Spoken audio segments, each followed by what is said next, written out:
I've mentioned this before, but I think the fact that FromSoft games are basically the exact opposite of what a lot of AAA games tell you a good game is supposed to be. Like, when you get down to it, a lot of companies like Sony and EA and Ubisoft, they're making games that they tell you are incredible and amazing and life-changing, but then they're literally like the exact opposite of a FromSoft game. And I think that's why there are now a bunch of AAA-obsessed gamers who just can't wrap their heads around the fact that there are a lot of people who really like FromSoft games. I got into FromSoft and Souls-likes kind of later than everyone else. I played Dark Souls 1 for the first time, I think like 2-3 years ago, and absolutely fell in love with it. Like, around the time that Elden Ring came out, I was in the middle of my Souls-like awakening, and then I told myself that, okay, now I like Souls-likes, but before I go into Elden Ring, I want to like be well-versed, so I'm gonna go play all the other FromSoft Souls-likes in release order, and then play a bunch of other essential Souls-likes from other companies before I play Elden Ring. I don't know why I did this. Like, I don't know why I'm so, like, selectively completionist about things. But, like, it just seemed like a fun personal challenge, but then the personal challenge slowed down because after I finished Dark Souls 1,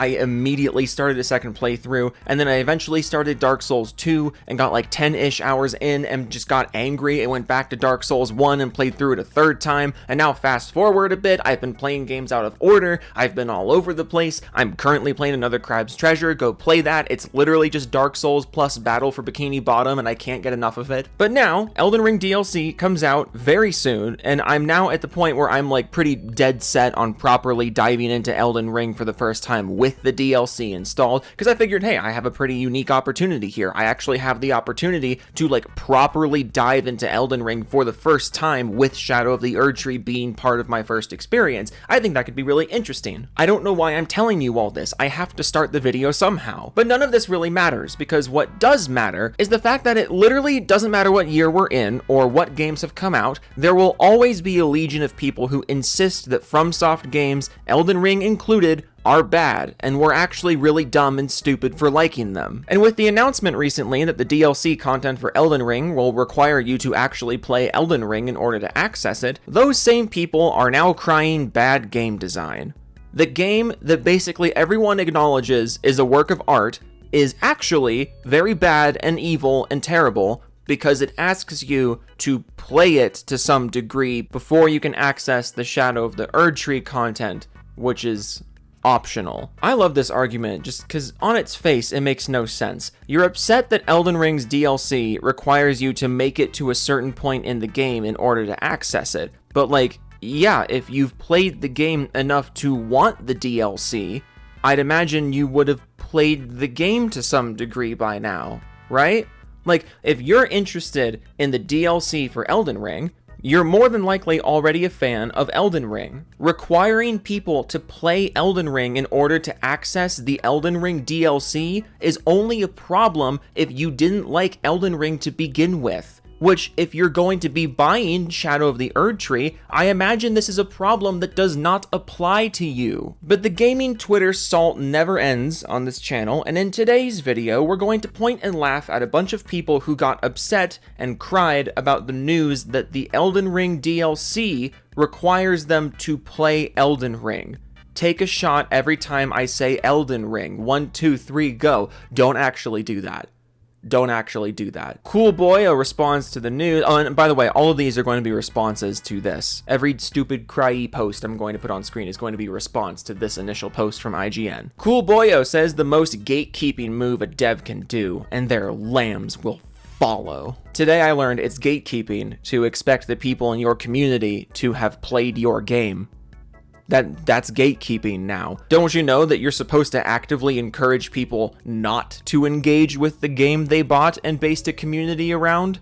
Don't you know that's how this is supposed to work? Stop gatekeeping me by telling me to play the game that I bought. Oh my god, stop it, Dad. Like, how is this even an uncommon practice? You know what game had DLC that basically everyone agreed slaps? The Witcher 3. That's a good game, right? And those 2 expansions were fantastic, right? Oh, but what's that, good gosh oh golly? You had to be level 30 to play the Hearts of Stone expansion?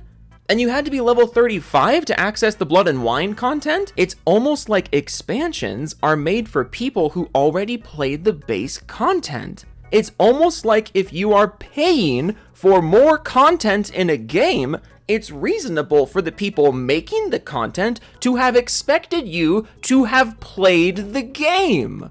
How is this gatekeeping? Grow up! Grow up, dog! Grow up! Marty says, I swear, if any other company pulled this move, everyone would be raging, but since it's FromSoft, it's fine. I mean, a lot of companies have required playtime in order to access DLC. Unless your only exposure to DLC at this point has been in fucking like Call of Duty with like map packs, unless that's literally your only exposure to DLC, I am failing to see how this is weird. It's incredibly common for DLC, especially in open world games, to expect the player to have played the game to some degree in order to access the new content.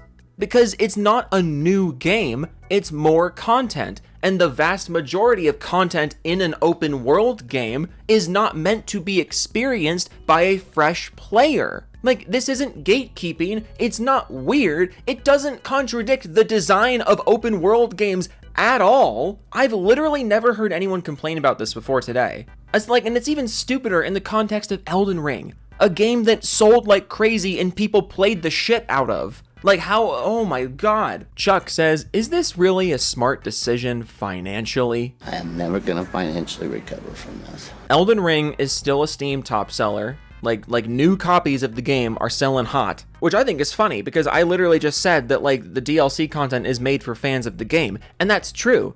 But not only are fans of the game going to be buying this game, a bunch of new people are buying the game specifically to get into the new content. Because there's a lot of people, like me, who are like, oh, I've put off playing Elden Ring this long. DLC's coming out. I'll just move it up in my backlog. I'll stop putting that on the back burner. I want to play the game with the new expansion content, see what everyone's talking about. But Chuck over here, is it really a smart financial decision to require the DLC to have people who paid for the DLC play the game that they bought in order to access the DLC? God, you people are fucking dumb. Andre says, feel like they are cutting out a major part of their players based on the criteria of being able to play the expansion. I admit I suck at this game, even though I enjoy playing it. Cause of that, I will not buy the expansion. Not until I get the skills needed. It might be a while. I like how you present a problem and then immediately present the solution to the problem. And you still posted this. Like, they're cutting out a major part of their players by having some criteria to access it. I mean, I certainly don't meet the criteria. I will eventually, though. Oh, so if you're interested in Elden Ring and interested in the expansion, but for some reason haven't gotten to the point where you could access the expansion, the solution to your problem is just play the game to that point? That's crazy.